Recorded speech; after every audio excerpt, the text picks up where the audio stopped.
tribalism blamed for violence in Vuwani, which has resulted in millions of rands of damage to local schools. Revised regulations are implemented to end illegal funeral policy deductions for social grant beneficiaries. It's Friday. Hello and welcome to it. You're watching eNews Direct. I'm Duduzile Ramela. I'm Sandy Nagangwase. Good evening. Remember to comment on any of our stories. You can, of course, find us on Twitter and Facebook. That's at eNews Direct. And you can also track our main stories using the following hashtags: Vuwani and SAA. We start with this. 24 schools have been extensively damaged over the past few days in Vuwani, Limpopo. The Basic Education Department says it will need at least R500 million for repairs. Locals say tribalism is to blame for violent opposition to the municipal rezoning of Vuwani and Malamulele. But why are Vuwani residents so strongly opposed to their area merging with Malamulele to form a new municipality? The Tsongas don't want us on their side, so we don't want them either. Mulawudzi says the demarcation board should have considered this before creating a new boundary. Maatlani village is also affected by the demarcation. It's dominated by Xitsonga-speaking people. The chief of the village admits there's always been tension between Chivenda and Xitsonga-speaking people. It means maybe they don't like us, or I don't know. But what we do not want is to be undermined and is to be called names. The chief says the residents' refusal to be zoned together is a step backwards. Why must there be a vendor? That means, are we going back to the vendor land times and Gazankulu time and the Siskay times? Are we going backwards or going forward? I don't understand it. While on the ground, locals seem to agree tribalism is at play here. The government is taking a different line. What has been in the media was there are people who were coming from the area of Mashau who are vendor speaking, who went to the area of Bongeni, which is a Shangan speaking. And that cannot be concluded to be a tribalism. While the adults protest over planned incorporation of areas and the debate continues over whether this is a tribal feud, it is the children who will suffer the most. More than 20 schools have already been severely damaged. Zikhona Shona, Vuwani in Limpopo. Meanwhile, the vendor king wants President Jacob Zuma to intervene in the Vuwani municipal dispute. He says he supports the residents' fight against the municipal demarcation board, but he's appealed to protesters to stop vandalizing property. I support my people in their opposition to the new municipality.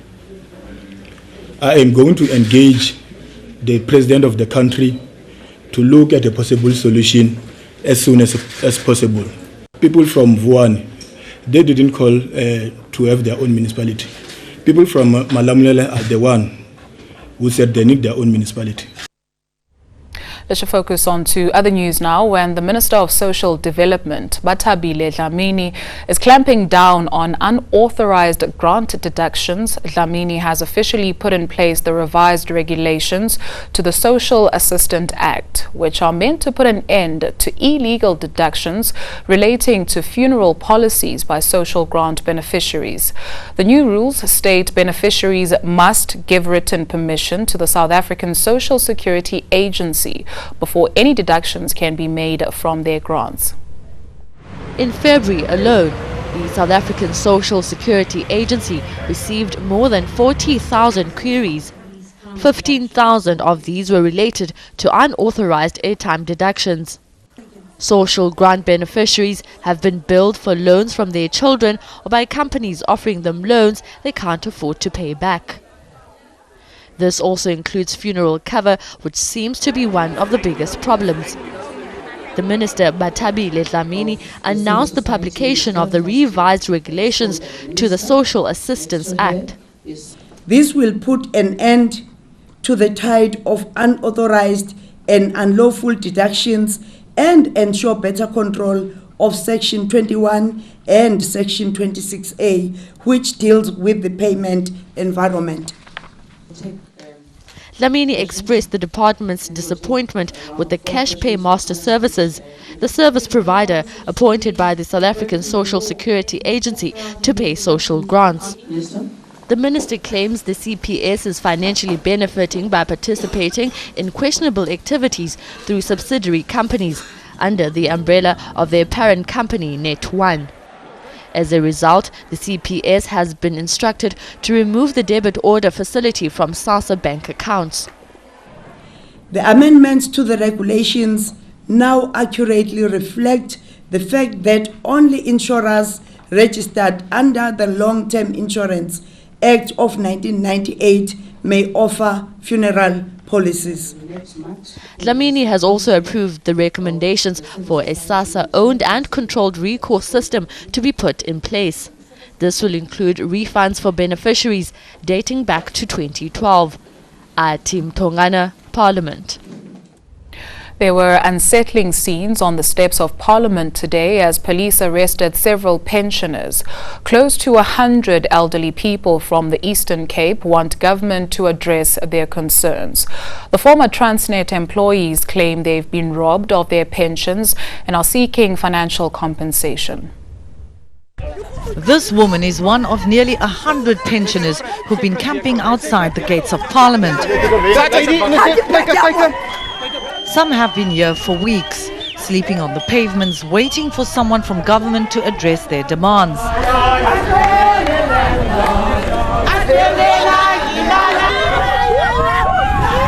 Many have come from the Eastern Cape. They claim they've been robbed of their pensions by railway company Siskai Transport Corporation, now known as Transnet, and want to be reimbursed. Government says it's aware of the situation. We know about them. It's not the first time they're here. And our role is to try and ensure that they have food, because the issue and accommodation, most of the time they've refused to use separate accommodation. Until now, the demonstration has been peaceful, but on Friday there was a fierce standoff with police. Come people! Some of the pensioners who are in their 80s and 90s have been detained. They claim police have no right to arrest them. And while it's unclear what will happen next, it seems this matter is far from over. Tanya Neft, Cape Town. The inquiry into whether suspended National Police Commissioner Ria Pieja is fit to hold office has adjourned. Pieja's team is not planning to call any more witnesses. Closing arguments are expected on the 1st of June. The judge will then prepare a report for President Jacob Zuma. The president established the Claassen Commission of Inquiry into Pieja's fitness to hold office following the Marikana inquiry. It could take a while to resolve the dispute over taxi routes near the Mall of Africa in Midrand, Gauteng.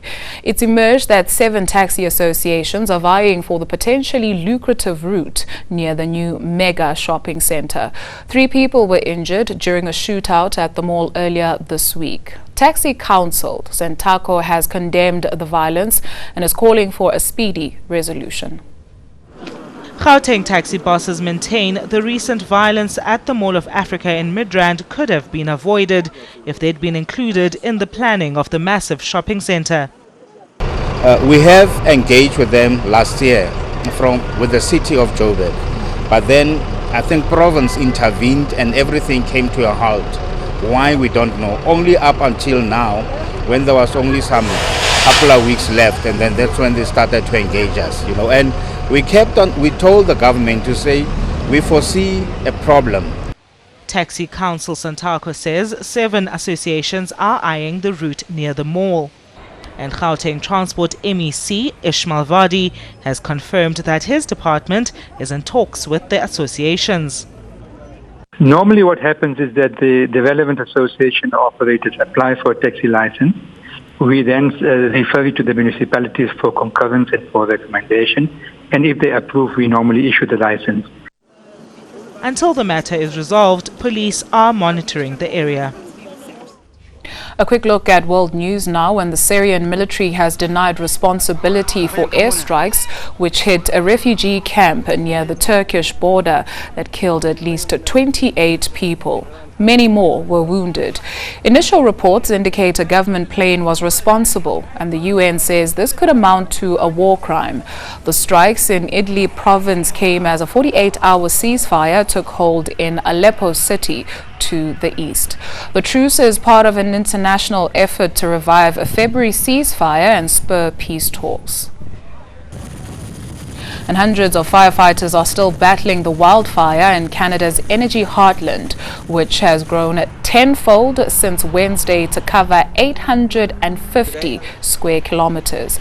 The blaze erupted on Sunday, forcing the evacuation of 88,000 residents of the oil town of Fort McMurray in Alberta. About 8,000 people who fled northwards have been airlifted to other towns, and the connecting highway has been deemed safe enough to move the remaining 17,000 by road.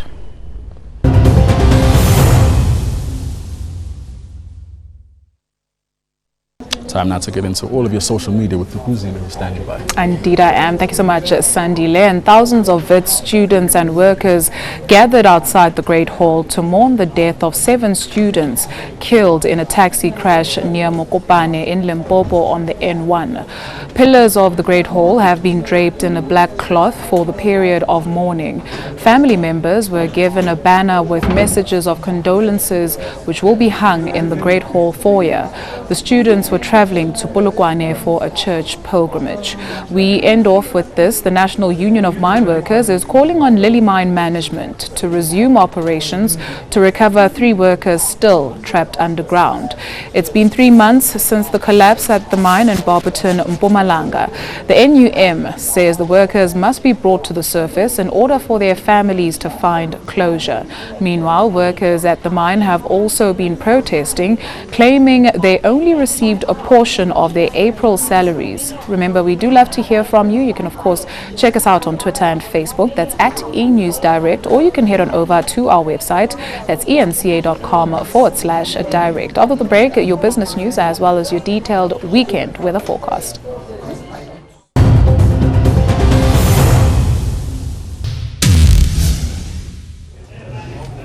Money matters now, and President Jacob Zuma visited the boards of Eskom and SAA today.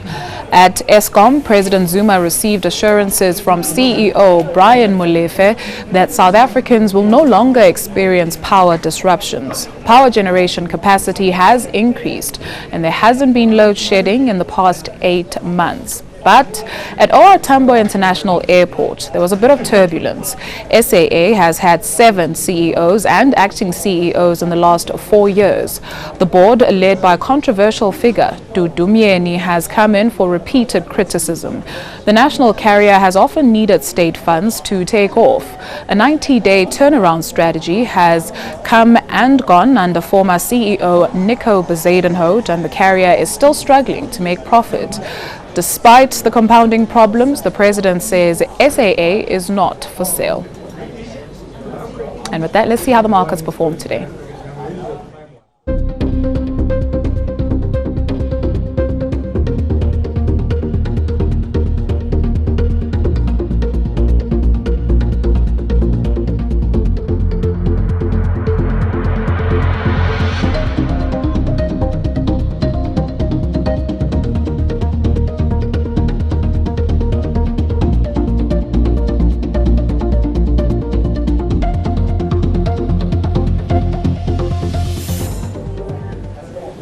Let's check in with the Weather Center now. Here's Louis.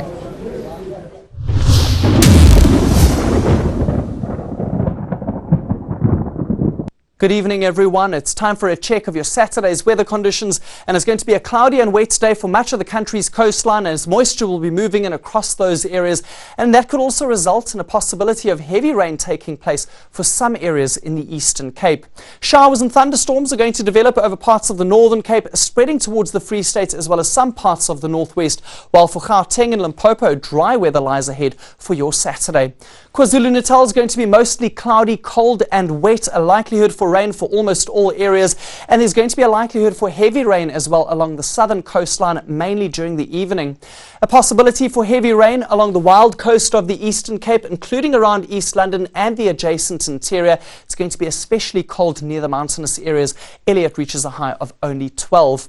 A wet and windy day expected for the south coast of the Western Cape. Especially windy conditions have been forecast for the Cape Agulhas area. And in the Northern Cape, we will see isolated showers and thunderstorms over the eastern parts of the province. Kimberley will be cool with a maximum of only 18. Very similar conditions for much of the Free State, although Velkom will be dry, 22 degrees as a maximum. And in the northwest, the only area that could see some rainfall will be in the far western parts of the province. Partly cloudy conditions likely for both Potchefstroom and Mahikeng. In Limpopo, another dry day expected for the province. A bit of cloud cover will spread into the Lowveld later on, but we're not expecting any rainfall. For Mpumalanga, on the other hand, we will see a few showers for the eastern parts, including around Ermelo, but much of the Highveld will be dry. Secunda remaining very mild with a high of only 21. And it's going to be another partly cloudy and dry day into Gauteng. Not too bad in the afternoon with temperatures in the lower 20s, but Vereniging will be cold at first, dropping down to 6 degrees overnight. On Sunday, the rainfall picture doesn't change all that much. Further wet weather for the western and southern parts, as well as along the east coast of the country. And by Monday, a cut-off low continues to bring wet weather to many areas, including a bit of light rain towards Cape Town, and it will be cool and dry for Gauteng.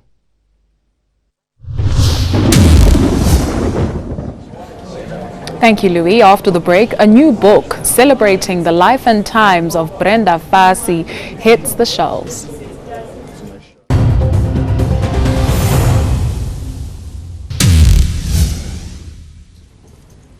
Welcome back. A new book celebrates the life and times of Brenda Fassie 12 years after the singer's death. Last night, editor Vuwani Madondo read from the book titled I'm Not Your Weekend Special. He also held a panel discussion on the pop icon's legacy. I'm Not Your Weekend Special is a book by Vuwani Madondo unpacking the life of music icon Brenda Fassie. It details the highs and lows of her illustrious career. Monday will mark the 12th year anniversary of her death, and this book pays tribute to her. I felt that Brenda Fassie had changed the course of the country culturally. She had impacted on us. She still impacts on us in ways we cannot even imagine today. And you know, I've been a fan and I've been a critic for close to 20 years. And I felt like this is the story that's waiting to be told. The book is a collection of essays by Madondo and others. Fassie's former boyfriend and backup dancer also reflects on his 7-year relationship with the diva. You know, loving somebody it was scary to tell her, I want more, but then the feeling was mutual. I met her the time she was down and out. It was before the Vulingela was released. And then you guys were writing that I was after Brenda's money. She had no money that time. She had no car. I was driving Mogani to school on a bicycle. The book contains a heartfelt account by famed trumpeter Hugh Masekela of his relationship with the late singer. Lindo Sitole, Newtown.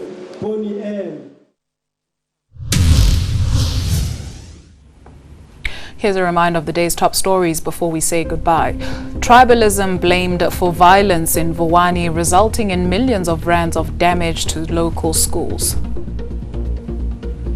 Revised regulations are implemented to end illegal funeral policy deductions for social grant beneficiaries.